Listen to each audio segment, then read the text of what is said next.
Welcome to this explainer. I'm so glad you're joining us.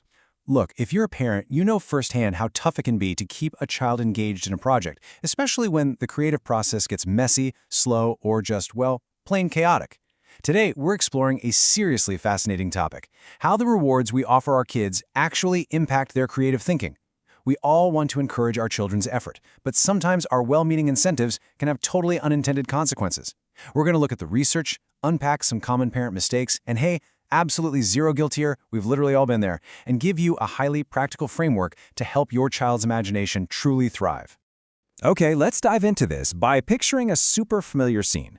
Your kid is building a city out of cardboard boxes. It's incredibly imaginative, right? The roads are twisting everywhere, there's a hospital perched on top of a tunnel, and a paper airplane is somehow serving as the public bus. You want to encourage this amazing effort, so you say, hey, I'll give you $10 if you make the best city you can. And then, wanting to be helpful, you add a few ground rules. Make sure it has 4 buildings, keep the roads straight, color it neatly, and let's get it finished before dinner. But notice what happens next. Your child works faster for sure. The city becomes a lot tidier, but that quirky little tunnel? It disappears because it looks strange. The flying bus turns into an ordinary car. And suddenly your kid starts asking, is this good enough to win the money? The final product might look way more polished, but the actual imagination, that beautiful, playful first draft, has completely vanished. Without even meaning to, we've accidentally stripped it away. It's completely understandable why we do this, right?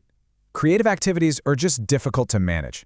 A child starts a story and abandons it halfway, or art supplies end up literally all over the kitchen table. Offering a prize seems like a fantastic, practical way to boost their focus and just get them to the finish line. But we have to look closely at a really crucial distinction here: creativity versus completion. Creativity involves producing something original, meaningful, and fitting, where there's way more than one good answer. Completion, on the other hand, is just finishing a task or meeting a known standard. Our core mistake as caring parents is often attaching a reward to a super narrow result, like make the prettiest picture or finish this in 20 minutes, and then we call that task creative. We're actually rewarding completion, but in the process, we're accidentally shrinking the freedom they need for true creativity. Now, what's really interesting about this slide is how clearly their behavior shifts when the reward takes over. When we offer prizes for narrow results, the child stops exploring and starts guessing what the adult judge wants to see. Instead of asking, what could I make, they start asking, what do you want me to make, or will this win? You might start noticing them copying examples instead of inventing their own stuff, or showing intense distress over tiny insignificant mistakes. They might even refuse to start a project at all unless they know exactly how it's going to be scored. Their visible effort might actually increase, like they'll stay at the table longer, but the variety and risk-taking in their ideas, that dramatically decreases. Now, before you feel a giant wave of parenting guilt wash over you, let's look at the science. Rewards are not universally evil. Decades of research actually show us that the story is wonderfully nuanced. Rewards can absolutely increase creative performance if they're designed carefully. The true culprits that harm creativity are evaluative stress and a loss of autonomy. A little bit of evaluation can sharpen attention, sure, but intense judgment, constant correction, or the fear of losing a prize makes a creative task feel incredibly unsafe. If a reward feels controlling, creativity drops. But if a reward comes with meaningful choice and useful feedback, it can actually support your child's work. It's really all about the environment you build around that incentive. To help build that better environment, let's gently walk through 7 really common mistakes caring parents make, and again, we've all done these. Number 1, rewarding the adult's favorite idea. When we say, fix that 6-legged dog and I'll put it on the fridge, we're teaching them to match our preferences, not their imagination. Number 2, giving way too many rules up front. Use 3 colors, make no mess, show me a plan.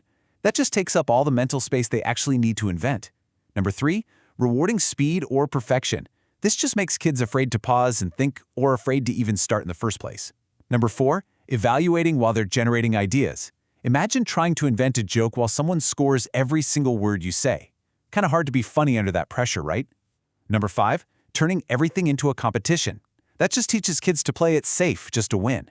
Number 6, taking over as the project manager to protect the prize. And finally, number 7, making the prize so massive that it's literally all the family talks about.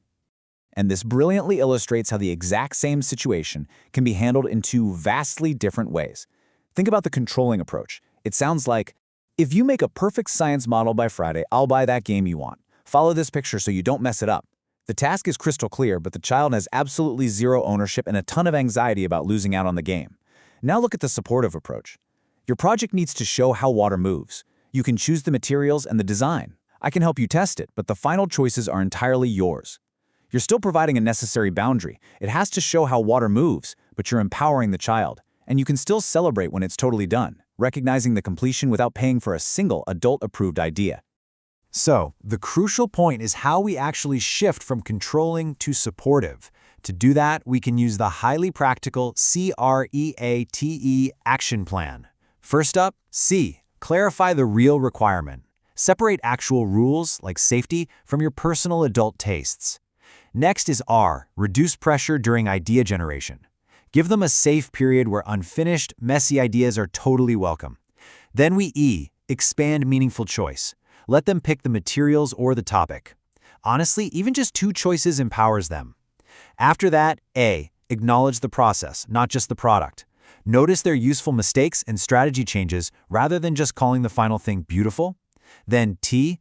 Test the reward design. Ask yourself, is this reward giving them helpful information or is it just creating pressure? And finally, E. Exit the system deliberately. If you're overly reliant on prizes right now, scale them back slowly, shifting the focus back to their natural satisfaction. Sometimes in the heat of a messy project, we just need the exact right words to say. So here's a fantastic, concrete script you can use to reassure your kids when they're feeling stuck or looking to you for the right answer. Just tell them there is more than one good way to solve this. That's it. It instantly validates that their unique ideas are completely welcome, and it reminds them that creativity isn't some multiple choice test where they have to guess the one single answer the adult is hiding. Let's move to and see how this builds into the way we actually give feedback. When your child is elbow deep in a project, try using this phrase. Would you like feedback now or after you finish your first version? This safely separates the messy idea generation phase from the evaluation phase. Remember mistake number 4? Evaluating while they're generating.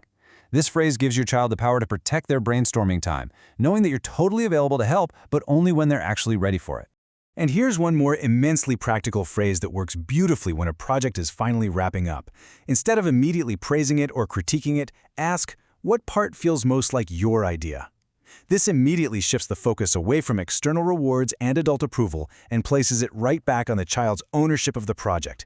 It tells them that their personal contribution is the thing you value most.